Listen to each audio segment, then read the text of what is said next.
Assalamualaikum warahmatullahi wabarakatuh. Yang jawab salam saya doain panjang umur.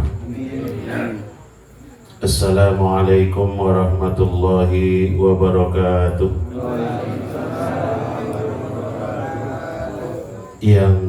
Yang jawab salam saya doain utangnya besok pada lunas. Yang aminnya paling kenceng, utang paling banyak. Assalamualaikum warahmatullahi wabarakatuh. Alhamdulillahilladzi bi ni'matihi tatimmus sholihat wassalatu wassalamu ala sayyidina Muhammadin sayyidis sadat wa ala alihi washabihi alladzina fa'alul khairat wa ijtinabil munkarat. Qaluhu subhanaka la ilma lana illa ma 'allamtana innaka antal alimul hakim. Rabbi shrah li sadri wa yassir li amri wahlul 'uqdatam min lisani yafqahu qawli, amma ba'd. Yang kita hormati bersama keluarga besar Shahibil Haul, keluarga besar almarhum Bapak Rashid bin Sain, haul yang kedua pada malam hari ini kita peringati guru kita bersama yang mulia Kiai Haji Rahmat Ridho. Mudah-mudahan dipanjangkan umur dalam taat kepada Allah Subhanahu wa Ta'ala. Para asatidz lainnya yang banyak hadir pada kesempatan malam hari ini, Bapak, Ibu, hadirin hadirat yang dirahmati Allah Subhanahu wa Ta'ala, yang tidak saya sebutkan satu persatu, namun kiranya tidak mengurangi taklim saya kepada para hadirin sekalian.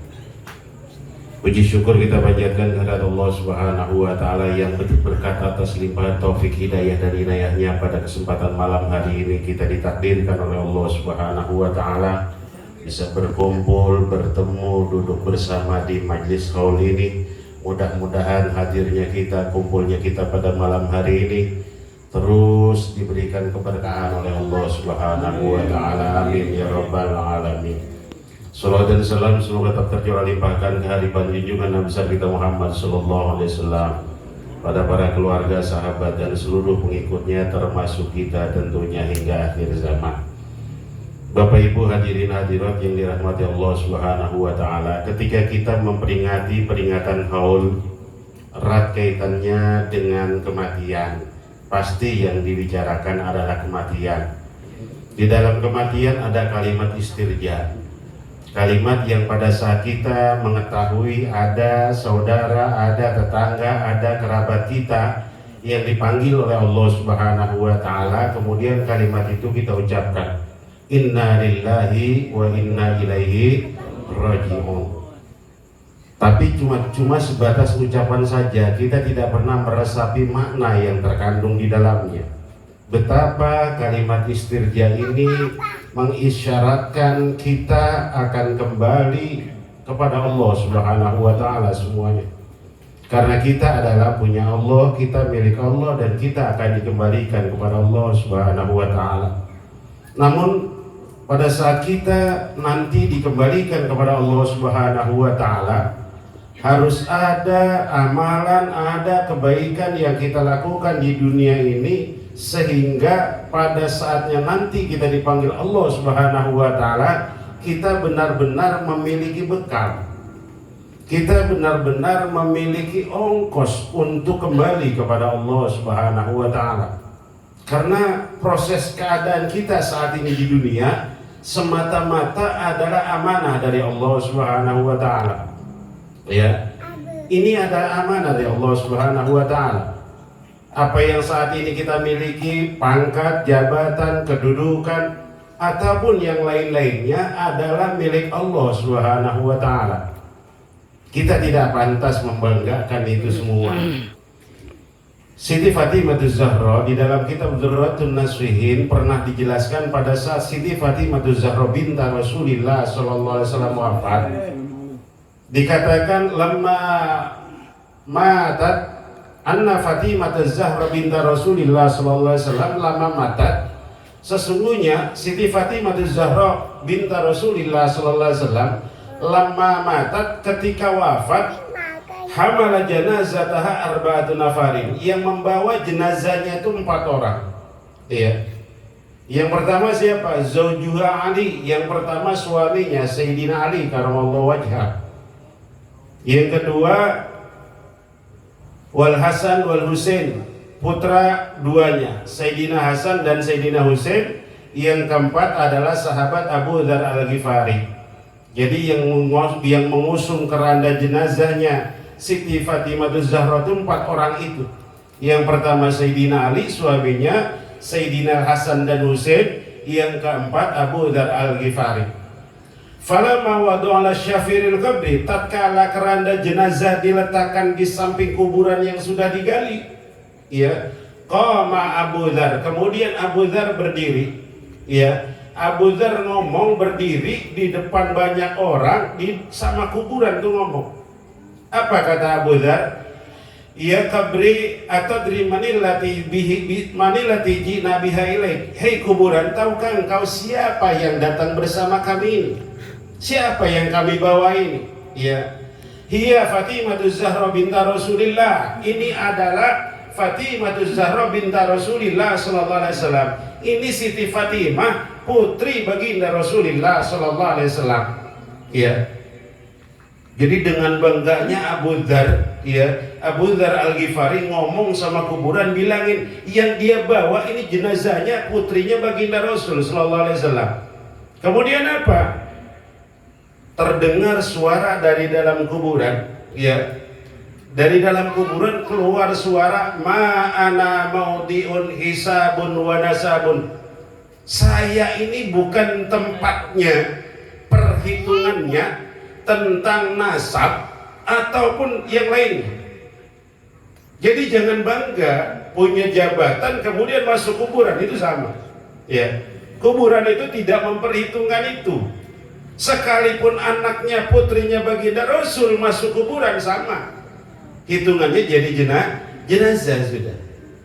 Jadi kalau orang sudah masuk kuburan itu ya selesai sudah. Ya, masuk kuburan selesai. Makanya kuburan bilang ma'ana maudiun hisabun wa nasabun. Ya, fala tanjumini, tidak akan pernah selamat dariku illa man salima qalbuhu, kecuali orang yang hatinya salim, hatinya selamat, hatinya bersih. Ya. Makanya kita rajin datang ngaji ke majelis ilmu, tujuannya apa? Bersihin hati, menata hati. Ya, kita ngaji ke guru-guru kita, tujuannya apa? Bersihin hati. Bersihin dari mana? Bersihkan hati kita dari sifat-sifat radha'il, sifat-sifat kehinaan. Buang sifat hasud, buang sifat kibar, buang sifat-sifat yang lainnya, sifat-sifat yang buruk yang pada akhirnya itu akan menjadi penyakit hati. Makanya hati ini harus salim, hati ini harus benar-benar selamat. Ya, perbanyak membaca Al-Quran, perbanyak zikir. Ya, karena apa? Karena hati, kata baginda Rasul, ini bisa berkarat. Innal quluba tasuddu kama tasuddul hadid. Sesungguhnya hati ini bisa berkarat kama tasuddul hadid, sebagaimana berkaratnya besi. Ya. Wa ma jalauha ya Rasulullah. Sahabat-sahabat balik tanya kepada baginda Rasul, ya, apa yang bisa mengkilaukan hati itu biar jangan sampai karat? Qal, dijawab oleh baginda Rasulullah sallallahu alaihi wasallam, zikrul maut, mengingat kematian, wa qiraatul Quran, dan membaca Al-Qur'anul Karim. Tuh, ya. Kalau kita datang ke tempat haul kayak gini, jangan ingat berkah. Ya, jangan ingatnya berkah, ingatnya kematian. Oh, ini haulnya Bang Rosyid ya. Ya Allah, Bang Rosyid udah 2 kali dihaulin, berarti udah 2 tahun meninggal, kan begitu. Ya. Bukan datang kemarin niatnya macam-macam. Kalau kita takziah, ada kerabat, ada tetangga yang meninggal, ya Allah. Ini kan kadang-kadang hati kita apa? Hati kita gurur kadang-kadang. Gururnya apa?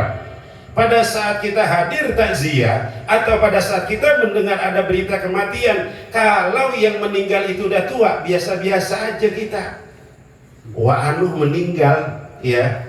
Misalnya Watein meninggal, nggak kaget kita. biasa-biasa aja. Kenapa? Karena kita beranggapan wah Tain udah cukup, meninggal juga umurnya udah tua, kan gitu ya. Coba kalau giliran yang muda meninggal, ya Allah, kemarin lagi haul Bang Rosyid itu baca rawi enak banget, itu baca maulid enak banget, baru kemarin malam loh haulnya Bang Rosyid dia baca rawi, baca maulid. Ya Allah, kalau giliran yang muda meninggal kaget kita, terkejut kita. Giliran yang tua biasa-biasa saja. Ini gurur, kena gurur hati kita. Nggak boleh seperti itu. Yang meninggal mau yang tua, mau yang muda sama saja. Itu menjadi iktibar, menjadi pelajaran buat kita. Patut buat kita untuk terkejut. Ya, karena apa? Karena kematian adalah sesuatu yang tidak diinginkan oleh manusia, tapi mau tidak mau kita akan sampai ke gerbang kematian itu. Bapak Ibu hadirin hadirat yang dirahmati Allah Subhanahu wa taala. Jadi yang pertama, hati kita harus salim. Iya, hati kita harus selamat. Iya. Perbanyak zikir kepada Allah Subhanahu wa taala, perbanyak membaca Al-Qur'an, datang ke majlis-majlis ilmu, majlis-majlis zikir. Ini yang menyebabkan hati kita menjadi selamat. Yang kedua, bahwa kasratul amal. Iya, perbanyak amal kebaikan. Ya, perbanyak amal kebaikan. Barangkali pernah ada kita yang membaca sebuah hadis bahwasanya zamanna Jibril itu ngarep-ngarep, ya, pengen Jibril itu ayyakuna min bani Adam, posisinya tuh kayak kita seperti manusia. Ya. Jibril malaikat yang tugasnya bawa wahyu, tapi Jibril itu ngarep pengen posisinya kayak kita, kayak jadi manusia gitu. Kenapa? Karena manusia ada amalan, ada satu pekerjaan, perbuatan baik yang nggak bisa dia kerjakan. Ya, apa? Yang pertama as-salatul jamaah ma'al imam. Salat berjamaah bersama imam. Ini Jibril nggak bisa nih. Sampai Jibril pengen kayak kita bisa berjamaah kalau salat gitu loh. Makanya kalau udah dekat musola, dekat masjid, sayang kagak berjamaah. Ya. Udah berjamaah datang ke masjid, safnya paling belakang. Ya, saya kadang-kadang suka ngomong sama jamaah di rumah, di masjid. Saya bilang, kalau giliran qomat udah selesai, itu di belakang imam nggak mau maju tuh. Seakan-akan kayak ada apanya gitu. Kalau digeroin dia awet baru pada maju gitu. Kenapa? Padahal fadilah, keutamaan saf pertama khairu sufufu rijal awaluha. Paling baik-baiknya saf barisan dalam sholat orang laki awaluha, itu barisan yang paling utama, paling depan. Ya, jadi maju aja udah. Jangan dorong lo ya pantat orang didorong. Lo ya paling pantas nyentuhan deh. Sholat itu siapa yang duluan? Ya, sholat itu siapa yang duluan? Yang duluan masuk ke masjid dia yang ada di saf paling depan. Beda kalau masjid di Mabes tuh. Kalau masjid di Mabes tuh safnya beda. Paling depan tuh bintang 4, bintang 3, belakang dikit bintang 2, bintang 1 sampai ke belakang. Saya kadang-kadang kalau lagi khotib di sono itu rada keder juga. Sampingnya kadang-kadang bintang 4, samping kiri neo kiri bintang 3. Ini kagak ada krecek belakang semua. Ya, bintang semua tuh barisan sab dua baris itu bintang semua. Ya, bintang semua. Bapak Ibu hadirin hadirat yang dirahmati Allah Subhanahu wa taala, itu yang pertama, ya salat berjamaah beserta imam. Ini kan dekat musola. Ya, sayang, ya. La sholata li jaril masjid illa fil masjid. Enggak sempurna salatnya orang yang bertetangga dengan masjid kecuali di masjid. Ya. Sayang kalau kita nggak berjamaah, sekalipun kita nggak bisa ke musola, ke masjid, di rumah kita berjamaah, ya. Itu yang pertama. Yang kedua apa? Yang kedua wa tasbihil jenazah, mengantarkan jenazah. Jadi kalau kita takziah, kalau bisa, kalau kita ada waktu, punya kesempatan, antar jenazah itu sampai ke kuburan, ya. Jangan cuma datang takziah, ngobrol-ngobrol, serok balik tahu serok balik. Cuma datang naruh kotak gitu, naruh di apa baskom, ngobrol bentaran, balik, udah pulang. Jangan, ya. Kalau bisa, kalau kita punya waktu, tungguin, ya, sampai jenazah itu dimandiin, sampai jenazah itu dihantar ke kuburan, ke pemakaman, ikut. Ya kalau kita punya waktu. Kalau kita ada udzur nggak usah. Ya kalau kita ada udzur nggak usah. Masa iya sih udzur mulu, nggak pernah nganter, nggak pernah sampai ke kuburan. Ya jadi kalau bisa, kalau ada waktu kita antar sampai ke kuburan. Bapak Ibu hadirin hadirat yang dirahmati Allah Subhanahu wa taala. Sebetulnya hidup ini apa sih? Hidup ini cuma cerita buat kita. Ya, innamal mar'u haditsun ghairu haditsun liman ba'da. Sesungguhnya seseorang itu dalam hidup ini sedang mengarang cerita, membuat cerita tentang kehidupannya liman ba'dahu, untuk orang setelahnya. Ya. Sekarang kita ngarang cerita apa nih? Nanti akan diceritakan sama anak-anak kita nanti. Anak-anak kita buat cerita akan diceritakan sama cucu-cucu kita. Makanya kalau buat cerita yang baik, yang baik-baik. Ya, kalau lagi puasanya pol terus, Al-Qur'annya khatam, ya, sholatnya berjamaah terus, keistiqomahannya, sholat duhanya. Orang tuh kalau sudah sholat satu amalan dikerjakan, sudah istiqomah, meninggalkan tuh saya yang meninggalkan. Saya punya tetangga itu Pak, juragan besi tua, mohon maaf di Setu itu ya, dia hijrah ke Jakarta dari Malang. Dia orang Malang, cuma istrinya orang Madura. Dia hijrah ke Jakarta tahun 89, nggak punya apa-apa di Jakarta itu, nol. Jadi pemulung, dia bawa gerobak keliling, ya, bawa gerobak keliling, sampai akhirnya sekarang sukses. Apa amalan dia bilang, saya mohon maaf, kalau kagak sholat duha 8 rakaat itu kayak punya utang 7 miliar. Tuh, ya. Kalau kagak sholat duha, saya ninggalin sholat duha, tuh kayak punya utang 7 miliar kata dia. Dia sholat duhanya berapa? 8 rakaat kata dia. 8 rakaat setiap pagi, setiap hari 8 rakaat. Apa sekarang yang dia rasakan? Bu, alhamdulillah kan, saya begini, ini karunia Allah Subhanahu wa taala. Barangkali salah satu sababiahnya adalah keistiqomahan sholat duha. Ya. Dia tuh kalau punya anak cuma berapa? Punya anak cuma 3. Dari istri pertama 3, istri kedua 1. Itu setiap nikah anaknya beliin tanah, bangunin rumah, kasih duit 1 miliar, mobil atuh. Adem gak begitu kawin? Adem. Anak itu kalau habis nikah, bapak moyangnya modalin kayak begitu, tinggal uncang-uncang angge doang kan. Ya duit 1 miliar, rumah.